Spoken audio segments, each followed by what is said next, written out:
Pro এটা কি Nexus pro?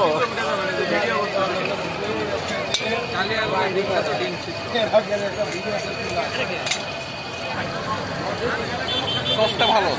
ভাই আমরা আসছি কালিয়াকোট, তো এখানে হাঁসের ডিম, তো আপনি খেয়েছেন, এটা স্বাদটা কেমন এবং কেমন ভাই ফিল? সসটা খুবই ভালো। খুবই ভালো। হাঁসের ডিমের সবই একই। মানে আচ্ছা, আমাদের আরেক ভাই খেয়েছেন, আচ্ছা এটা স্বাদটা কেমন ভাইজান? আলহামদুলিল্লাহ অনেক সুন্দর, বিশেষ করে সসটা একটা ইউনিক টেস্ট আছে। দেখ আলহামদুলিল্লাহ, রিভিউ ভালো। তো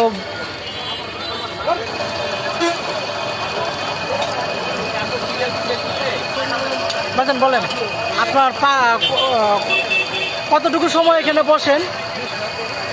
এখানে বসে 5টা থেকে আপনার হলো রাত্রি 1টা ধরে 5টা থেকে রাত্রে 1টা পর্যন্ত। তো কি পরিমাণ ডিম বিক্রি হয়? 300 400 500 এক সময় এক এক রকম। এর মধ্যে বৃহস্পতিবার শুক্রবার মনে হয় একটু বেশি বেশি বেশি কিনা হয়, রাইট? ওকে।